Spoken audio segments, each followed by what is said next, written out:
Muito bem, irmãos. Hoje, vocês já perceberam que o Isaac, ele não está aqui junto com a Aline. Ele está no Retiro do Remar, que é um retiro que acontece anualmente na nossa igreja, né? O pastor Marcos Granconato está pregando lá hoje. E eu estava brincando com o Leandro, dizendo que me deu uma inveja santa, né? Mas enfim, estamos aqui e estudaremos a palavra de Deus. E esse é um momento muito precioso, porque aprender a palavra de Deus, ela nunca é um fim em si mesmo, né? Nós sempre que aprendemos a palavra do Senhor, nós saímos daqui desafiados, sobretudo no que diz respeito às proposições, né, do que é dito normalmente. O Isaac havia dito que hoje eu falaria sobre a doutrina do Espírito Santo, né? E eu vou me concentrar num texto que está em Efésios, um texto bastante conhecido por todos, que é Efésios capítulo 5, versículo 18. Efésios capítulo 5 e versículo 18. E como é de praxe aqui, o meu objetivo não é correr demais, pelo contrário, é ser bem calmo, bem tranquilo na exposição, de modo que vocês entendam exatamente o que a palavra de Deus diz. Então, Efésios capítulo 5, versículo 18 diz assim: E não vos embriagueis com vinho, que leva à devassidão, mas enchei-vos do Espírito. Vamos orar a Deus? Pai eterno, nós suplicamos ao Senhor, neste momento, que fale aos nossos corações, que a exposição da Tua palavra seja clara, que o Senhor nos ajude a compreendê-la e que nós saiamos daqui não apenas com uma compreensão acerca do que diz o texto bíblico, mas que nós saiamos daqui também desafiados, Deus, a colocar em prática tudo aquilo que vamos aprender aqui. Essa é a nossa súplica, em nome de Jesus. Amém. Muito bem, meus irmãos. A carta aos Efésios é uma carta que eu particularmente gosto muito. Gosto muito da carta de Efésios. E ela é muito semelhante à carta que nós estamos estudando, que é a carta aos Colossenses. A carta aos Efésios ela foi escrita no mesmo contexto, digamos assim, onde Paulo estava. Paulo estava preso em Roma e lá ele escreveu algumas cartas, são as ditas cartas da prisão. E Efésios faz parte dessas cartas que é tida como as cartas da prisão. O pessoal normalmente se refere a essas cartas que Paulo escreveu enquanto estava preso como cartas da prisão. E Efésios é uma delas.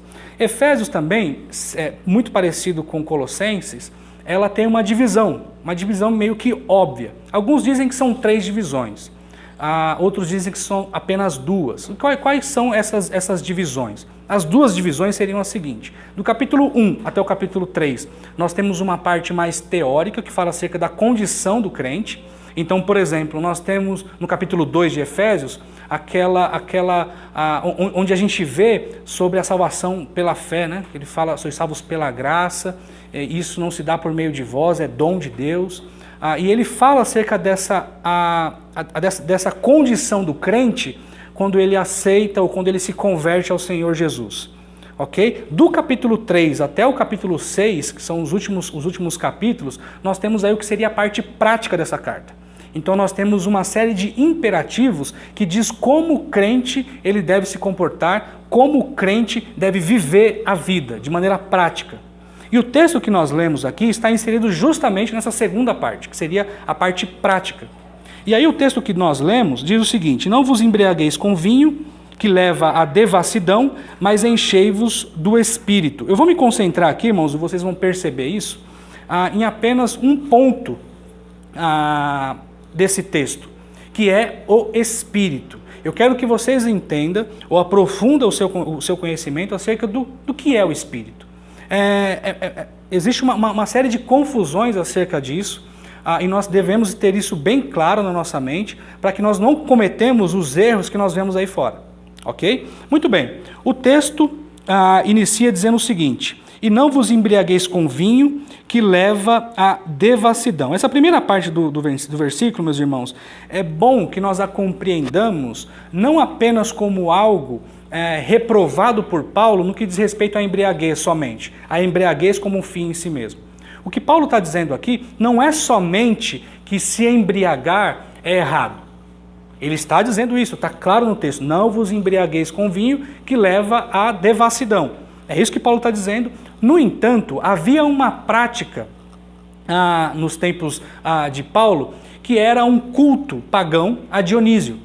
E essas pessoas adeptas a esse tipo de culto pagão, elas eram impingidas, elas eram levadas a se embriagar, para que a partir desse estado de embriaguez, eles tivessem uma sabedoria, um conhecimento diferenciado.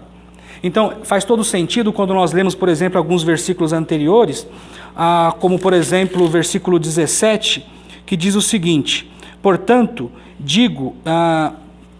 Versículo 17 diz o seguinte: por isso, não sejais insensato, mas entendeis qual é a vontade do Senhor. Na verdade, o que nós temos aqui é uma espécie de um contraponto. Olha, não seja insensato como os adeptos do culto a Dionísio.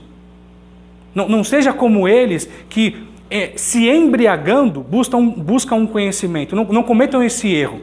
E aí ele continua: e não vos embriagueis, versículo 18, que é o texto que nós estamos estudando, e não vos embriagueis com vinho que leva à devassidão. Então nós temos aqui uma espécie de um comparativo, um contraponto. Olha, você que se embriaga, você que age em conformidade com a sua embriaguez, você é levado a agir por causa dos efeitos do álcool na sua vida.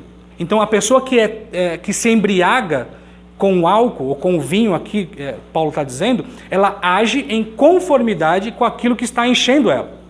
Ok?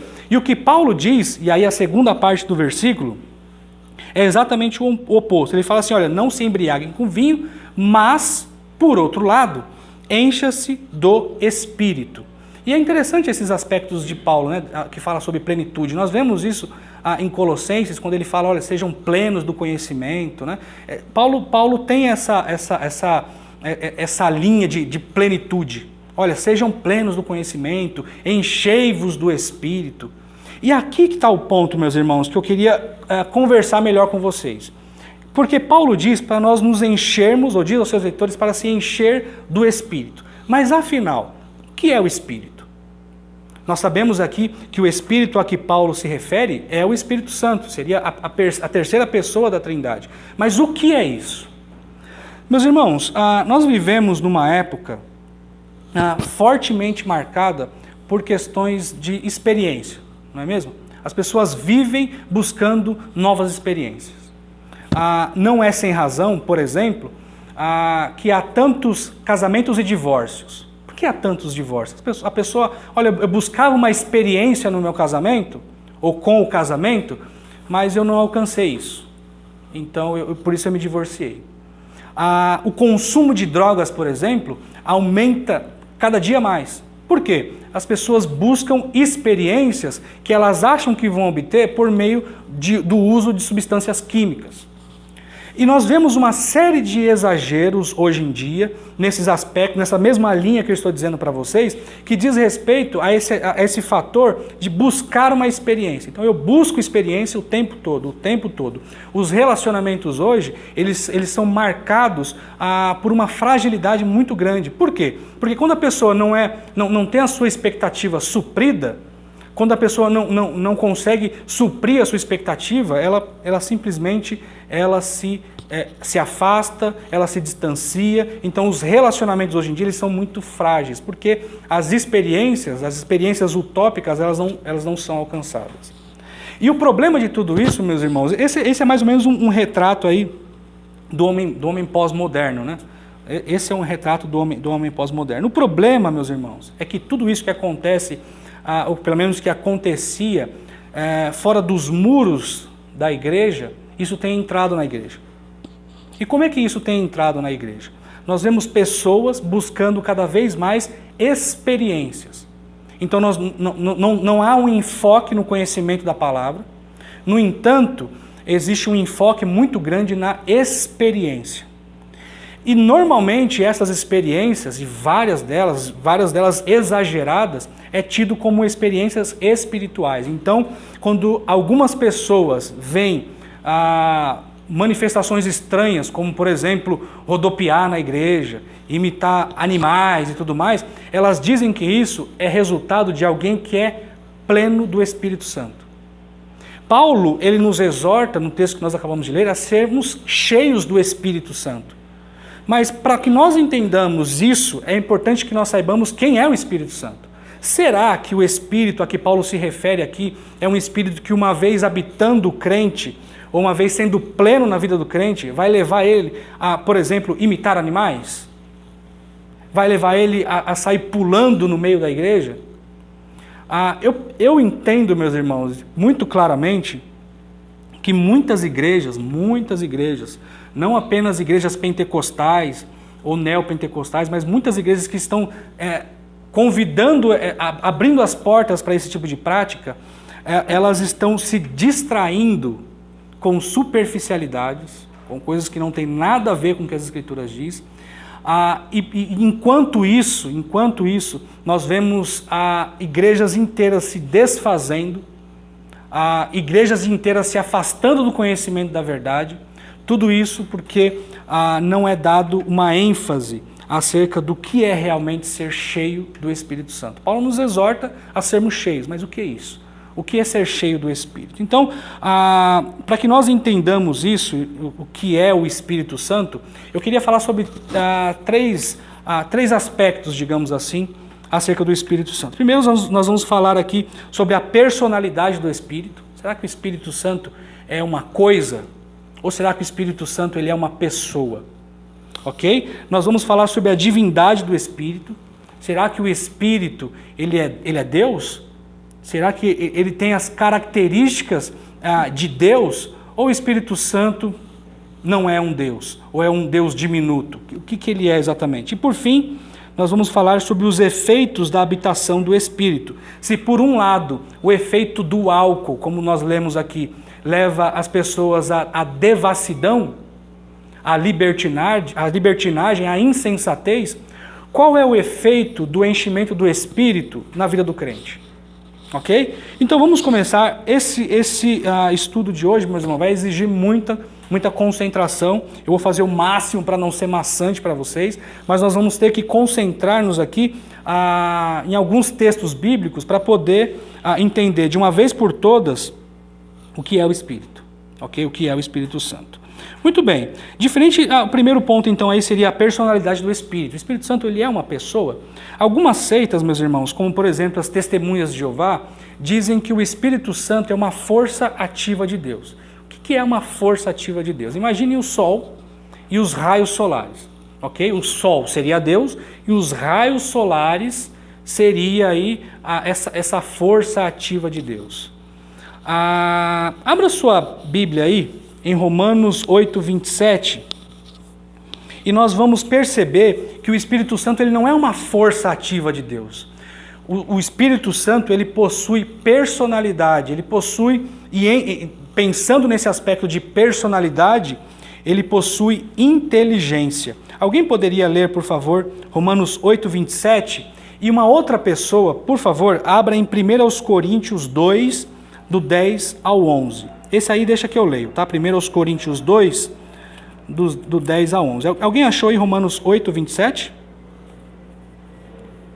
E aquele que esquadrinha os corações sabe qual é a intenção do Espírito, que ele, segundo a vontade de Deus, intercede pelos santos. Ok, nós temos aí nesse texto um indicativo que o Espírito Santo possui inteligência, ele discerne.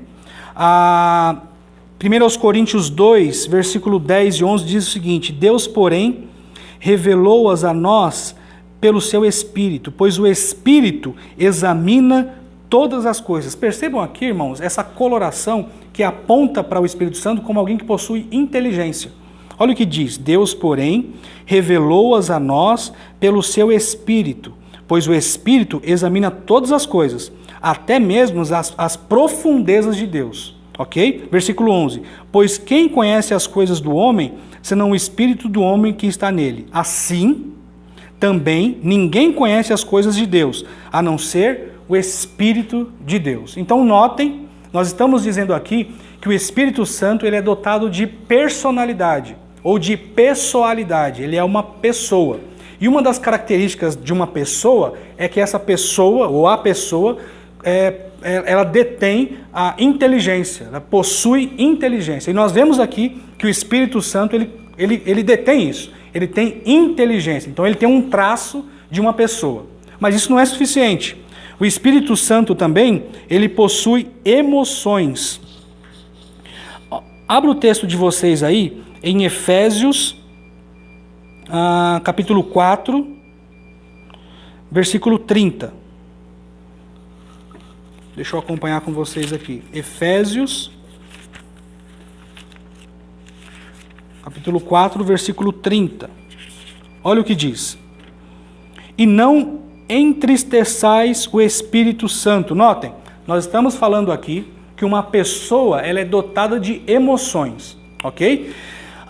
E nós lemos aqui em Efésios 4,30 que diz o seguinte: e não entristeçais o Espírito Santo, com o qual fostes selados para o dia da redenção, apontando para um aspecto emocional do Espírito. Não entristeçais o Espírito Santo.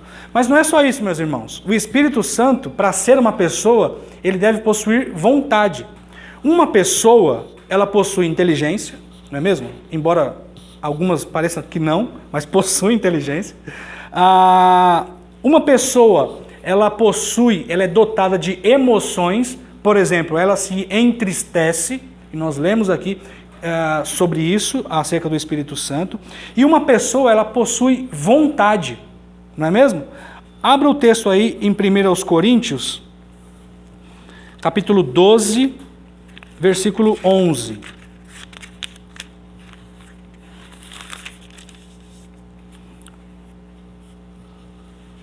Olha só. Mas um só Espírito, 1 Coríntios, capítulo 12, versículo 11. Mas um só Espírito realiza todas essas coisas, distribuindo-as individualmente conforme deseja.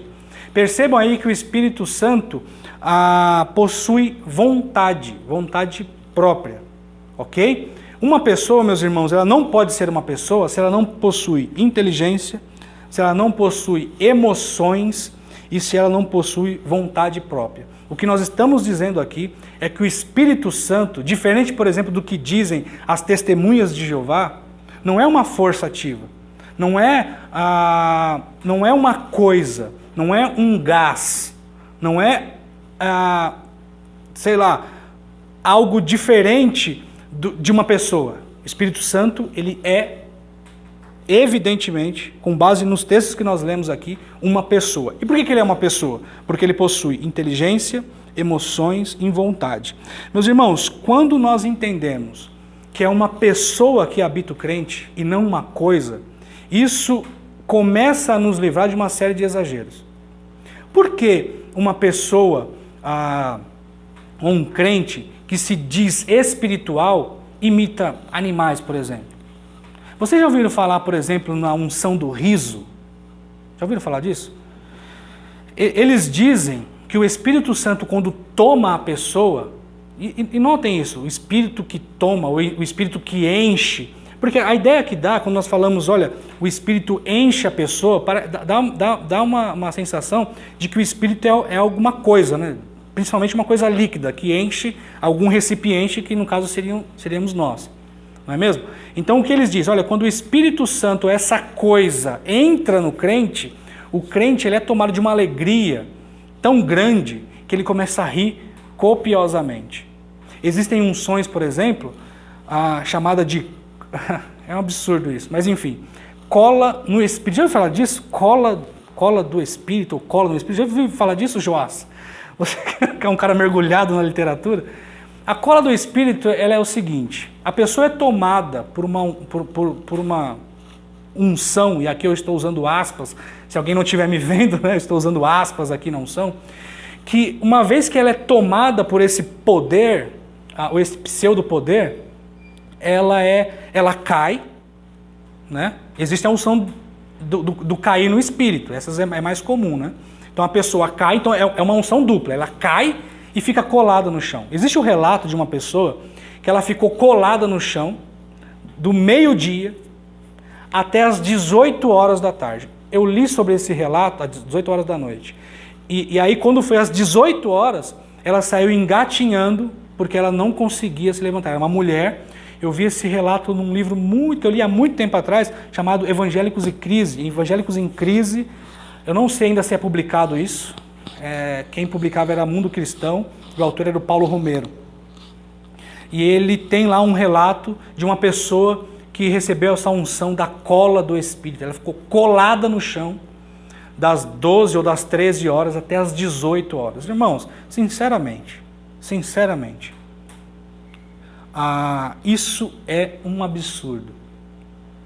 E eu escolhi falar sobre a doutrina do Espírito Santo, entre outras coisas, porque para uma igreja que está se formando, é importante que nós saibamos o que é o objeto da nossa adoração. E por objeto, eu não estou querendo dizer que o Espírito é um objeto, mas é o alvo da nossa adoração, ok? Isso deve ficar claro na cabeça dos irmãos. Nós devemos saber qual é o objeto da nossa adoração. O Espírito Santo, quando a pessoa é cheia do Espírito Santo, ela não é possuída por um poder ou por alguma coisa que faz ela sair de si. O Espírito Santo, quando toma uma pessoa, ele que é uma pessoa, ele faz não essas coisas. Ele produz outros efeitos na vida do crente. O Espírito Santo, ele é uma pessoa. E uma pessoa, que nós vamos ver no próximo ponto, uma pessoa divina. Ele é a terceira pessoa da Trindade. Ele é o próprio Deus. Ok? E isso é muito importante que nós saibamos para que nós não cometamos nenhum tipo de exagero. O Espírito Santo não é uma coisa. O Espírito Santo é uma pessoa. O Espírito Santo ele é uma pessoa. E por que ele é uma pessoa? Possui inteligência, possui emoções e possui vontade própria. Ele não é uma coisa. Desculpe a ênfase, meus irmãos, desculpe a ênfase. Mas só abrindo um parênteses aqui, eu fiz parte de uma igreja pentecostal no início da minha conversão. Então, quando eu falo sobre essas coisas, desses exageros, eu estou convicto de que isso é um desastre na vida da pessoa. A pessoa ela vive, parece que num mundo paralelo. Ela não vive num mundo real, ela vive num mundo paralelo. Então, quando eu vejo essas coisas acontecendo, eu me lembro do que eu vi com esses olhos aqui, esses olhos avantajados que a terra há de comer um dia. Eu lembro das coisas que eu via. Eu lembro dos exageros e dos desvios e como isso me incomodava, meus irmãos. Como isso me incomodava. E eu entrava para participar de um culto e o que eu via ali era um monte de gente pulando e gritando, e eu falava, o que é isso? O que está acontecendo aqui?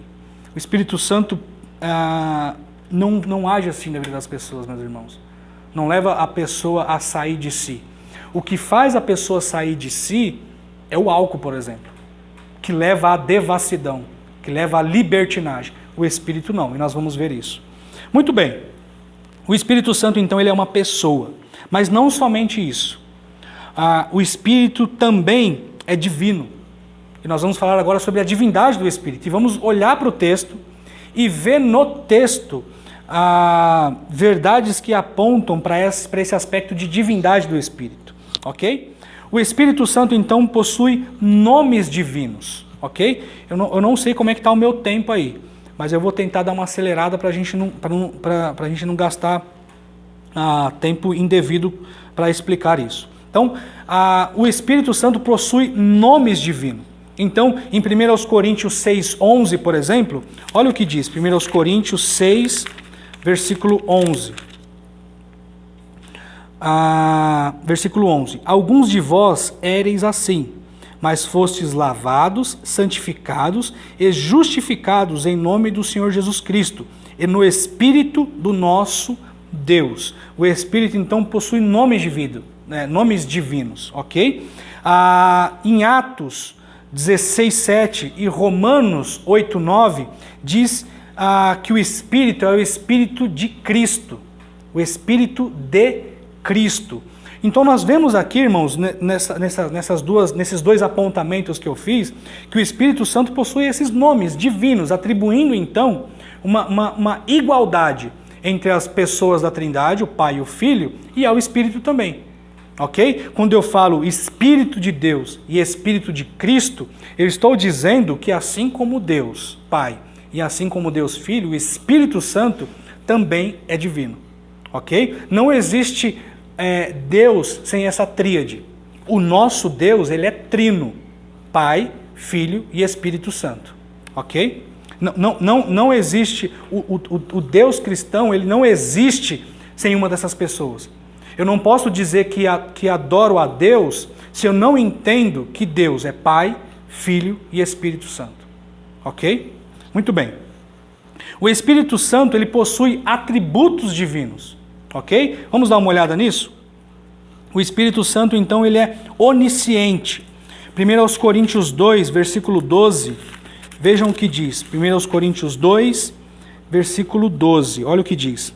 Não temos recebido o Espírito do mundo, mas sim o Espírito que vem de Deus, a fim de compreendermos as coisas que nos foram dadas gratuitamente por Deus. O que nos faz ser conhecedores é o fato, o que faz o crente ser conhecedor das coisas de Deus, é o fato dele ser habitado pelo Espírito de Deus. Porque o Espírito de Deus, ele é onisciente, ele conhece todas as coisas.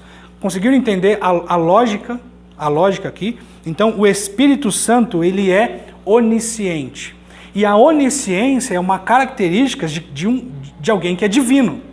Deus é onisciente. Portanto, quando eu olho para o texto de 1 Coríntios e vejo que o Espírito Santo sabe de todas as coisas, logo, o Espírito Santo também é onisciente. Se ele é onisciente, assim como Deus, ele é Deus Pai, ele é Deus. Ok? Muito bem. Ele também é onipresente. E nós lemos aí isso em Salmo 139, versículo 7. Vamos dar uma olhada nisso? Salmo 139, versículo 7. Olha o que diz. Para onde me ausentarei do teu espírito? Lindo esse salmo, não é mesmo? Para onde me ausentarei do teu espírito? E o salmista continua. Para onde fugirei da tua presença? É uma pergunta retórica. A resposta à primeira pergunta é... A primeira pergunta diz, para onde me ausentarei do teu espírito? A resposta é, não tem como. Não tem como eu me ausentar do teu espírito. A segunda pergunta diz, para onde fugirei da tua presença? A resposta é, não tem como eu fugir da tua presença. Mas por que não tem como eu fugir da tua presença? Porque ele está em todos os lugares. As testemunhas de Jeová, elas dizem o seguinte, o Espírito Santo, ele não é uma pessoa, e não é divino, mas uma força ativa, por uma razão óbvia. Uma pessoa não pode estar em vários lugares ao mesmo tempo. Então, não é uma pessoa, essa é a lógica dos testemunhos de Jeová. Mas nós vemos aqui que não tem como nós fugirmos da presença do Espírito, porque o Espírito está em todos os lugares. Mas quem está em todos os lugares é Deus, não é mesmo? Deus é onipresente. Como é que então eu olho para o Espírito Santo? Como é que o salmista se refere ao Espírito Santo como alguém que está em todos os lugares? Meus irmãos, estamos falando de Deus, o nosso Deus trino. O Espírito Santo, ele está em todos os lugares, ele é onipresente porque ele é Deus. Ele é Deus. Perceba que nós estamos construindo o nosso conhecimento acerca de quem é o Espírito. Ok? O Espírito é onipresente porque ele é Deus. Ele é também onipotente, ele pode todas as coisas. Veja o que diz Salmos 104, versículo 30. Salmos 104, versículo 30, diz o seguinte: envia teu fôlego. Em algumas traduções, como a Ara, por exemplo, fala envia teu espírito, e são criados, e assim renovas a face da terra. Joás, eu posso te pedir um favor? Pode encostar essa porta, por gentileza? Então, o Salmo 104, versículo 30, diz, envia teu fôlego, ou, como a Almeida Revista Atualizada diz, envia teu Espírito e são criados, e assim renovas a face da terra. O Espírito Santo, ele é onipotente, ele pode todas as coisas. Meus irmãos, comecem a perceber que o que habita o crente, e aí vocês comecem a perceber também a grande incoerência, né? Entre aqueles de linha que entendem o Espírito Santo como uma espécie de uma coisa, ainda que não admitam, e aqueles que dizem que o Espírito Santo é uma pessoa e, portanto, é divino. Um ser pessoal e divino nos habita. O próprio Deus nos habita. Irmãos, isso é um divisor de águas. O que Paulo está dizendo é o seguinte: não vos embriagueis com o vinho, mas enchei-vos de Deus por meio do Espírito. O Espírito que é Deus. Encham-se de Deus. Transbordem-se de Deus. Percebam, irmãos, que isso é muito diferente, nos dá uma visão diferente do que várias pessoas, vários evangélicos atuais dizem que ou que se referem ao Espírito Santo, a maneira como eles se referem ao Espírito Santo. Muito bem, o Espírito possui os nomes de Deus e o Espírito possui atributos divinos: onisciência, onipresença e onipotência. Ele pode todas as coisas. Mas não é somente isso, meus irmãos. O Espírito Santo, ele realiza obras divinas. Ele realiza obras próprias de Deus, porque ele é Deus. Veja o que diz Lucas 1,35. Lucas 1,35. Deixa eu achar aqui. Lucas 1,35. O anjo respondeu: o Espírito Santo virá sobre ti, e o poder do Altíssimo te cobrirá. Isso é o anjo falando acerca do Espírito Santo a Maria, né? O anjo respondeu: o Espírito Santo virá sobre ti, e o poder do Altíssimo te cobrirá com a sua sombra. Por isso, aquele que nascerá será santo, e será chamado Filho de Deus. O Espírito Santo realiza obras divinas. Ele estava lá na concepção, do anúncio da concepção virginal de Maria. Ok? Vamos continuar. Só me organizar aqui. Muito bem. Ele foi o agente da inspiração das Escrituras. Nós vemos isso em 2 de Pedro 1:21. O Espírito Santo, ele agiu por meio dos escritores bíblicos, mantendo suas consciências entendem que essa inspiração do Espírito, né, que fala da inspiração bíblica, a pessoa parece que entrou num transe, né? Qual que é o nome daquele colocava a mão aqui e psicografava? Chico Xavier. As pessoas acham que é uma espécie, que o que aconteceu no processo de inspiração bíblica foi uma espécie de possessão ali. Então a pessoa, fica imaginando Paulo, né, psicografando ali em transe. Não foi isso que aconteceu. Pessoas, homens de Deus, plenamente dotados da sua consciência, impelidos ou norteados, como um barco é norteado pelo vento. Os homens foram norteados pelo pneuma, pelo Espírito, para produzir o que nós temos hoje e chamamos de Bíblia. Essa coletânea de livros que nós chamamos de Escrituras, enfim. Então ele foi o agente da inspiração das Escrituras. E não somente isso, ele estava envolvido na criação, Gênesis 1:2. Ele estava envolvido, ele estava lá na criação, meus irmãos. O Espírito Santo, ele é divino. Ele é divino. Ele recebe nomes divinos. Ele possui atributos divinos, onisciência, onipresença e onipotência.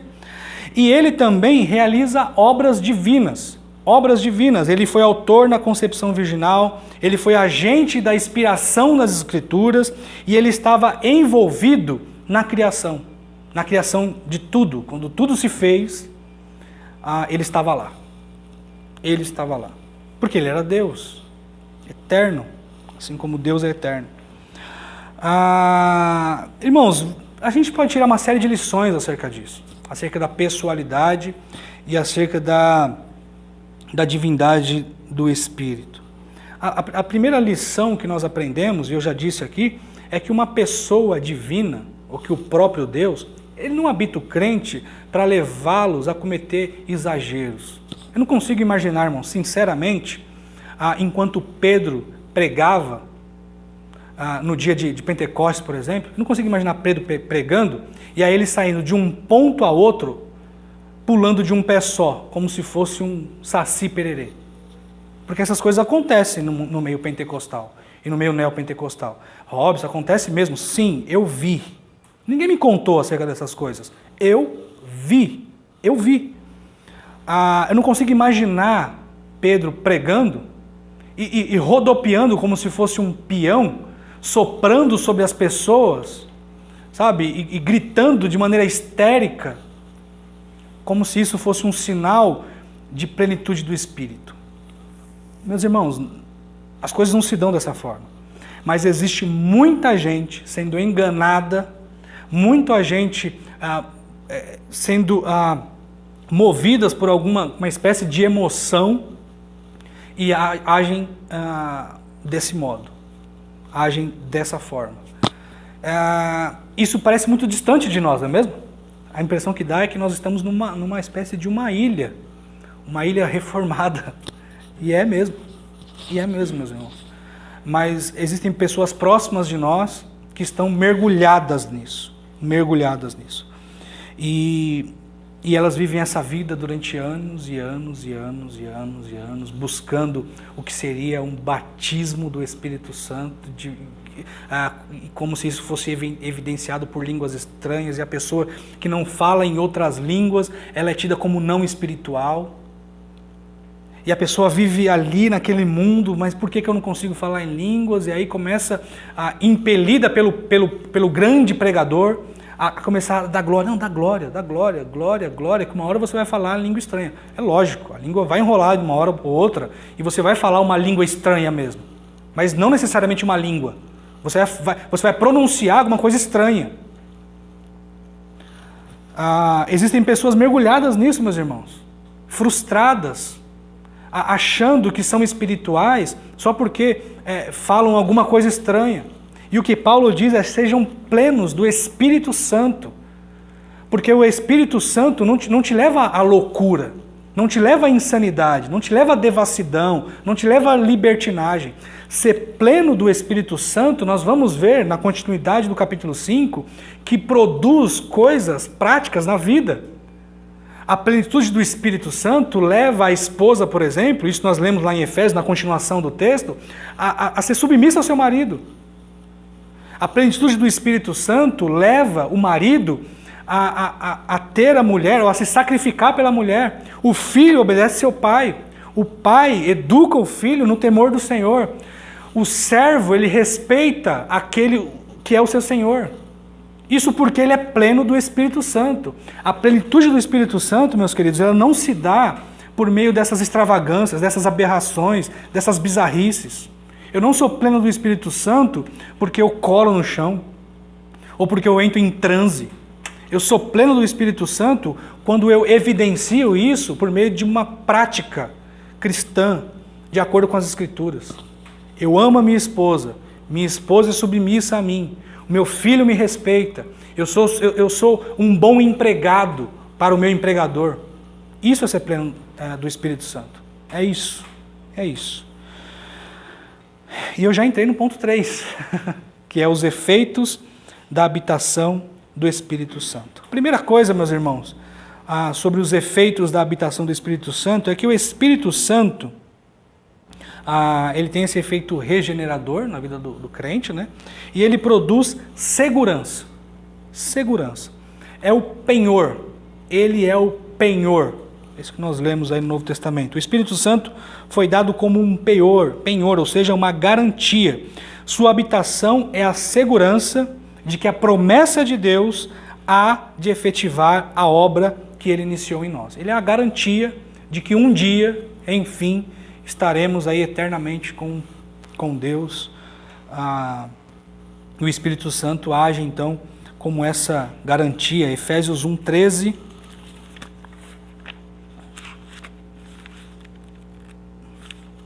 Deixa eu pegar aqui, Efésios 1:13. Diz o seguinte: nele também vós, tendo ouvido a palavra da verdade, o evangelho da vossa salvação, e nele também crido, fostes selados com o Espírito da promessa. Ele é o nosso selo, a nossa garantia. Ele é o nosso penhor. O Espírito Santo, ele nos dá essa segurança. E eu já falei aqui em outra oportunidade acerca dessa segurança, né? O crente que se converteu, ele é seguro. Ele é seguro. Ele é seguro de que não perderá a sua salvação. E qual que é a garantia disso? O Espírito Santo. O Espírito Santo que nele habita como um penhor, como um selo, que nós acabamos de ler. O Espírito Santo também, meus irmãos, por ser santo, o que ele promove na vida do crente? O Espírito Santo, ele promove santidade na vida do crente. Quando nós vemos, por exemplo, sobre espíritos imundos, o que é um espírito imundo? Nós vemos alguns relatos no Novo Testamento acerca de possessões demoníacas, não é mesmo? E aí fala sobre a possessão de espíritos imundos. E o que o espírito imundo produzia na vida daquele que estava sendo possuído pelo espírito imundo? Uma série de insanidades, uma série de loucuras, uma série de desvios. É isso que o espírito imundo produz na vida daquele que por ele é possuído. Ok? E o Espírito Santo, o que ele produz na vida do crente? O espírito imundo nós já sabemos. E o Espírito Santo produz santidade. Percebam, meus irmãos, que cada vez mais nós nos distanciamos daquela ideia errada que muitos evangélicos aí professam. Essa ideia errada aqui diz que o Espírito Santo produz riso no Espírito, produz cola no Espírito, produz sopro do Espírito, produz uma série de imitar animais no Espírito. É isso aqui que algumas pessoas dizem. Mas nós estamos estudando aqui que o Espírito Santo é uma pessoa divina, e que o Espírito, por ser santo, ele produz santidade. É isso que o Espírito Santo produz na vida do crente, santidade. Percebam a diferença? A grande diferença? O Espírito Santo, então, meus irmãos, ele nos purifica do pecado. Ele nos purifica do pecado, ele age em nós nos convencendo acerca do erro, e ele age em nós também nos guardando, nos livrando de determinadas coisas. Vamos ler aí, então, a presença do Espírito no crente, além de efetivar uma influência positiva na edificação e na santificação, também inibe atos de pecado. Primeiro, então, ele nos livra aí, nos inibe, pelo menos, de atos pecaminosos. Vamos ver isso em Coríntios, 1 aos Coríntios,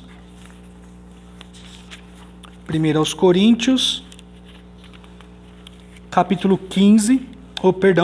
6. Deixa eu abrir aqui. Olha o que diz. 1 aos Coríntios, capítulo 6, a partir do versículo 15. 6:15. Não saibais que o vosso Deus, ou que os vossos corpos, são membros de Cristo? Tomarei os membros de Cristo e farei deles membros de uma prostituta? De modo nenhum.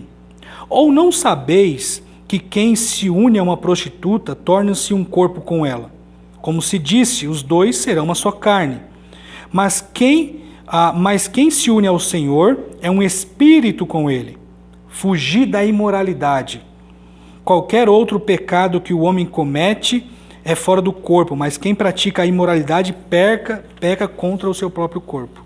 Ou não sabeis que o vosso corpo é santuário do Espírito Santo, que habita em vós, o qual tendes da parte de Deus, e que não sois de vós mesmos?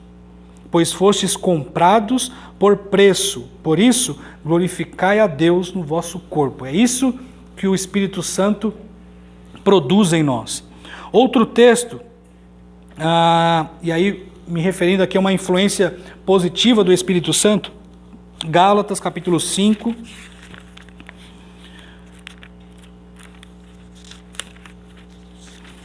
Gálatas, capítulo 5, versículo 25, olha o que diz. Se vivemos pelo Espírito, andemos também sob a direção do Espírito.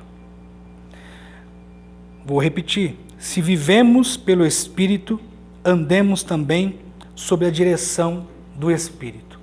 Meus irmãos, esse é o Espírito Santo. Quando nós lemos o texto de Efésios, capítulo 5, versículo 18, e nós lemos que nós devemos nos encher do Espírito, quando Paulo diz, olha, não se embriaguem com vinho, que leva à libertinagem, não faça como os adeptos de Dionísio, que se embriagam para ter uma espécie de conhecimento. Não faça como eles. Eles, na verdade, são insensatos. A embriaguez deles leva à insensatez. Não faça como eles, mas encham-se do Espírito. Aqueles que se embriagam com vinho agem em conformidade com a sua embriaguez. Aqueles que são cheios do Espírito agem em conformidade com o Espírito. E o que é o Espírito? É uma pessoa divina, e ele age na vida do crente produzindo santificação. Aquele que te habita, Paulo se referindo aos crentes de Éfeso, e isso também sendo atribuído a nós. Aquele que nos habita, nós convertidos, é o próprio Deus. E o próprio Deus produz em nós santidade, santificação. E a grande pergunta, irmãos, para nós é a seguinte: você é habitado pelo Espírito Santo de Deus? Essa é a grande questão. Vamos orar? Soberano Deus, muito obrigado pelo teu Espírito. Muito obrigado porque ele não é uma coisa, ele é uma pessoa. Muito obrigado pelo teu Espírito que habita em nós e nos leva à santidade. Nos ajuda, Senhor, por meio do teu Espírito, a ter uma vida digna do Senhor. Transforma-nos, Pai amado, por meio do teu Espírito. Nos ajuda a termos uma vida que aponte única e exclusivamente para o Senhor. Muito obrigado, Trindade Santa, porque o teu resgate foi completo em nossa vida. É o que te suplicamos, em nome de Jesus. Amém.